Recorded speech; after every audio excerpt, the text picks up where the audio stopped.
On the spot news media, we got the latest news. We don't care about the views, we just representing right.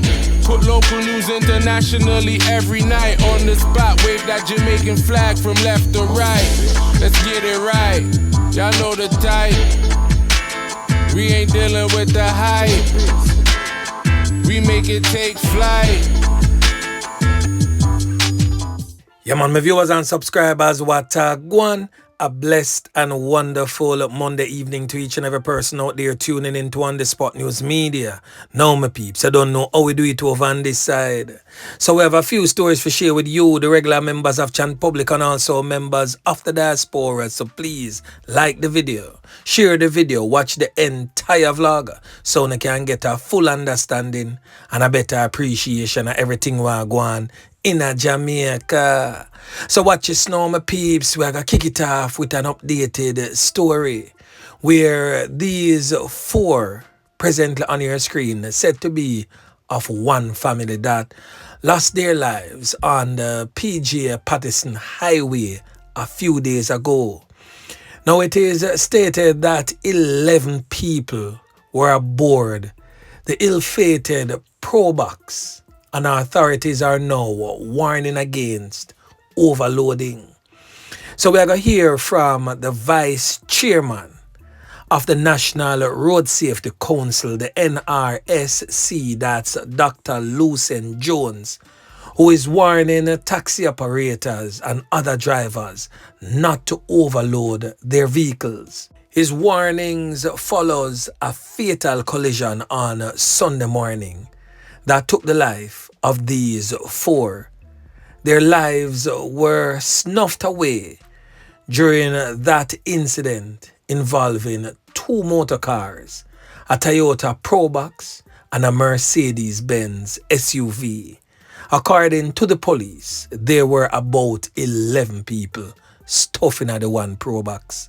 Now listen.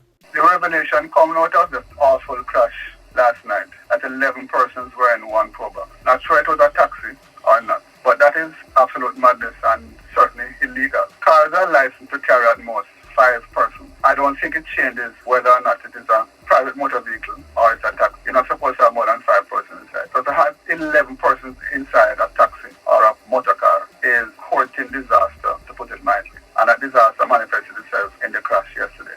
The taxi crashed, or the car crashed, and people were injured or shaken up. But they didn't die. It's the other car that came and served into them, as far as I know, which caused these people to die and people to be injured. So there are 2 big stories coming out of this that we need to pay attention to. One is maybe distracted driving, and 2 is the amount of persons in one car. Now we're going to hear from the head of the Public Safety and Traffic Enforcement Branch, that's Assistant Commissioner of Police, Dr. Gary Mackenzie, who says that the driver of the Probox lost control of the vehicle. Now listen. What we understand is that a Probox motor car was headed into the direction of Kingston with about 11 persons on board, to include some children, when the driver somehow lost control and crashed with the median. The vehicle overturned. Whilst the persons were attempting to get out of the vehicle, we understand that a Benz SUV motor car traveled along the said roadway heading into Kingston in the same easterly direction when it crashed with this vehicle. As a result, several persons were hit. So we just want to take this time out to offer our most sincere condolences to the bereaved families. Boy, may I tell you, that's rough. Now, Prime Minister Andrew Holness has commended the police for their recent successes in seizing illegal guns and ammunition. In the last 4 weeks, we have had several major seizures of weapons and other contraband coming into our formal ports. All the people who are importing guns into Jamaica, whether you live here or cooperate with criminals abroad, you have no hiding place. Jamaica has invested heavily in improving the sophistication of our security apparatus. And that sophistication is not only in the purchase of equipment, in the training of our officers, but also in building strong diplomatic country-to-country relationships that will help us to undermine the criminal networks that exist across borders. Now the next thing that we're going to talk about, my peeps, is coming out of the Garden Parish, where the St. Ann police have launched an investigation into the fatality of a senior citizen in Runaway Bay in the parish on Sunday. The deceased senior citizen has since been identified as 63-year-old Irwin Thompson, and is of a Swamp District address in the parish of St. Ann. The police report suggests that sometime around 6:29 a.m., residents of Ricketts Drive in Runaway Bay reportedly heard loud explosions and summoned the police. Upon the arrival of the police, the lifeless body of Irwin Thompson was found along the roadway with what appears to be some whole heap of corner wounds to the head. No motive has been established in relation to the fatal knockings and clappings of this senior citizen. The Discovery Bay Criminal Investigation Branch is presently probing that particular matter. Now, where the 63-year-old man could have really do them all dirty kind of boy there. Not more than probably somebody who he is related to, make him lose him 3 pints, or a man put a hit on him head for some reason or the other. But on the spot, news media will most definitely be making checks into the fatality of Irwin Thompson to see what we can unearth surrounding his loss of life. Boy, may I tell you, the thing rough, the knockings and clappings continues.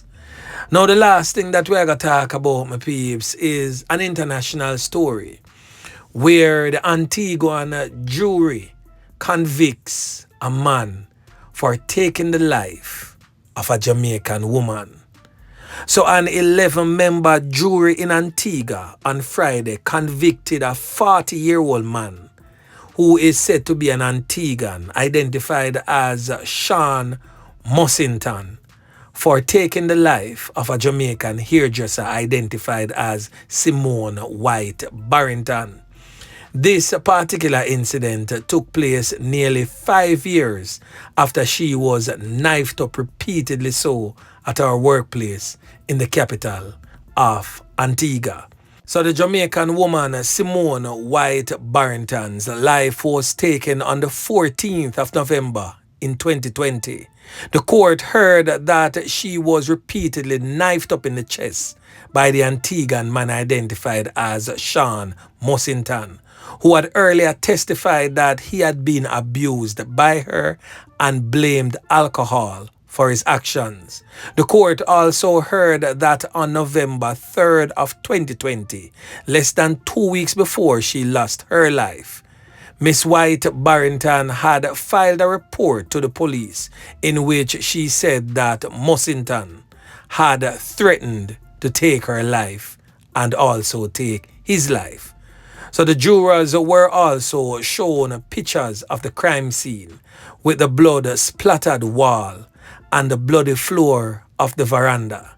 The jurors were also shown pictures of the now deceased female laying beside the weapon that took her life, which is said to be a brown-handled knife. The accused criminal element, Shawn Mussington, apologized to the court with tears in his eyes, stating that he truly loved the Jamaican national and blamed his actions again on the alcohol.